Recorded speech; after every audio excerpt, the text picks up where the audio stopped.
সভাপতি বিদ্যালয়ৰ পৰিচালনা সমিতিৰ সভাপতি এইখন বিদ্যালয়ৰ এইখন বিদ্যালয়ৰ সহকাৰী লগতে মোৰ অতিকৈ মৰমৰ ছাত্ৰীসকল,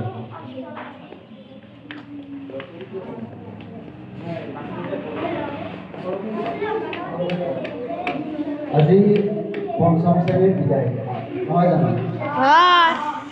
তোমালোকে আমাৰ মাজৰ পৰা এই মোৰ মাজৰ পৰা নহয় দেই, মানে আমাৰ ছাৰসকলৰ মাজৰ পৰা, কাৰণ মই আকৌ বেলেগ শুনিছিলোঁ তোমালোকক লগ পামেই নহয় জানো?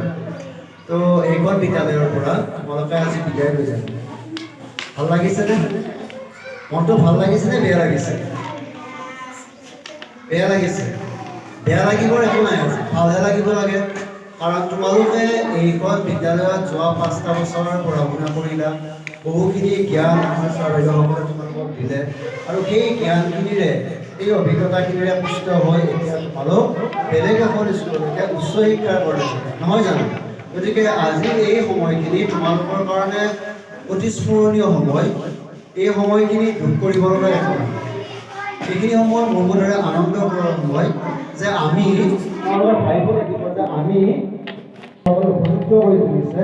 গতিকে আমি এইখন বিদ্যালয়ৰ পৰা বিদায় লৈ আমি উচ্চ শিক্ষাৰ কাৰণে আন এখন বিদ্যালয়ত যাম, যিখন বিদ্যালয়ত গৈ আমি আগৰ বিদ্যালয়খন মানে ৰামবাৰী প্ৰাথমিক বিদ্যালয়ৰ নাম জ্বলাম, হয় নাই? গতিকে এই সময়খিনি মই ভাবোঁ যে তোমালোকে দুখ কৰাৰ সময় নহয়। ক্লাছ 5ৰ গোটেইখিনি আছেনে ইয়াত? ক'ত গ'ল আৰু ক্লাছ 5ৰ বাকী ল'ৰা ছোৱালীখিনি ক'ত গ'ল? টেষ্ট কৰিব গৈছে, ঠিক আছে। তো অকণমান মনৰ থকা, বেছি সময় নলওঁ। আমি ক্লাছ 5ৰ ল'ৰা ছোৱালীখিনি বিশেষকৈ আমি অকণমান আজিৰ দিনটোত তোমালোকে প্ৰতিজ্ঞাবদ্ধ হোৱা যাতে এইখন বিদ্যালয়ৰ পৰা গৈ তোমালোকে নিজৰ জীৱনটো ভালদৰে গঢ় দিব পৰা সুনাগৰিক হোৱা, আৰু নিজৰ জৰিয়তে অঞ্চলটোলৈকে, নিজৰ গাঁওখনলৈকে, আমাৰ জিলাখনলৈকে, আমাৰ ৰাজ্যখনলৈকে, আমাৰ দেশখনলৈকে, লগতে এইখন বিদ্যালয়ৰ যিখন বিদ্যালয়ত তোমালোকে পঢ়াৰ আৰম্ভণি কৰিছিলা, এইখনলৈকে যাতে তোমালোকে কি কৰিব পৰা সুনাম কঢ়িয়াই আনিব পৰা, নহয় জানো? তো ইয়াৰ পৰা বিদায় লৈ হয়তো তোমালোক কোনোবা ৰামবাৰী এমিত যাবা, কোনোবা ডেকাৰগাঁৱত যাবা, কোনোবা হয়তো উত্তৰ মঙলদৈ হাইস্কুলত যাবা, আৰু কোনোবা হয়তো জ্ঞান মন্দিৰ বা তেনেকুৱা দুই এখন বেলেগ স্কুলত যাবা, নহয় জানো? তো তোমালোকক মই পায়েই থাকিম পৰৱৰ্তী দিনত, মই তোমালোকক পায়েই থাকিম। গতিকে সেইসমূহ বিদ্যালয়ত যেতিয়া যাম, মই যেতিয়া সেইসকল সেইসমূহ বিদ্যালয়ত যাম, সেই সময়ত যাতে আমি এনেকুৱা কথা শুনিব লগা নহয় তোমালোকৰ পৰা যে ৰামবাৰী এলপিৰ পৰা অহা এইবাৰৰ ল'ৰা ছোৱালীকেইটা অকল দুষ্ট, পঢ়া শুনাত গুৰুত্বটো কম, এই কথাখিনি যাতে আমি শুনিব লগা নহয়, ঠিক আছে? গতিকে তোমালোকে এনেকুৱাকৈ আগবাঢ়ি যাব লাগিব যাতে তোমালোকৰ প্ৰতিটো কৰ্মই এইখন বিদ্যালয়ত কি কৰে সুনাম আনে, দুৰ্নাম নানে। ৰামবাৰীৰ পৰা অহা ল'ৰা ছোৱালীকেইটা এনেকুৱা নেকি? এই সামান্য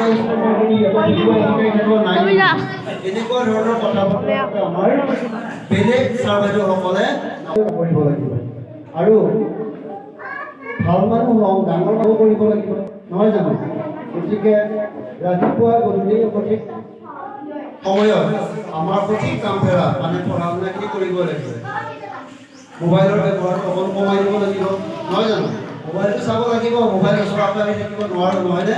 মোবাইলটো চাব লাগে, কিন্তু মোবাইলৰ ব্যৱহাৰটো কিন্তু কমাই দিব লাগিব।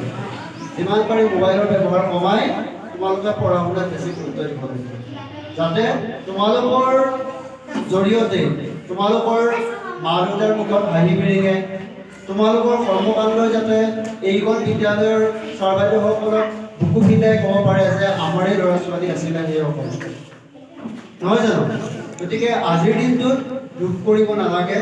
আমি সকলোৱে তোমালোক সকলোৱে প্ৰতিজ্ঞাবদ্ধ হোৱা যে আমি একোগৰাকী ভাল মানুহ হওক, আমাৰ কৰ্মকাণ্ডই আমাৰ অঞ্চলটোলৈকে, আমাৰ ছাৰ বাইদেউলৈকে, আমাৰ মা দেউতাৰ মুখত হাঁহি বিৰিঙাব, আশাৰ ৰেঙনি আমাৰ অঞ্চললৈকে আহিব। ঠিক আছে, বেছি সময় নলওঁ কাৰণ ভোক লাগিছে কিজানি তোমালোকৰো, হয় নাই? 2 বাজি গ'ল, নহয় জানো? গোটেইখিনি আছেনে ইয়াতে? তোমালোকৰ এতিয়া মই একদম সৰু উপহাৰ এটা আনিছোঁ, এজন এজন কৰি আহিবা, মোৰ পৰা সৰু উপহাৰটো লৈ যাবা। মই উপহাৰটো এইকাৰণে আনিছোঁ তোমালোকক শুভেচ্ছা দিবৰ কাৰণে, যাতে অনাগত দিনত ভৱিষ্যত দিনত তোমালোকৰ পৰা ভাল ভাল খবৰবোৰ কিন্তু আমি পাই গৈ থাকোঁ। ঠিক আছে, এজন এজন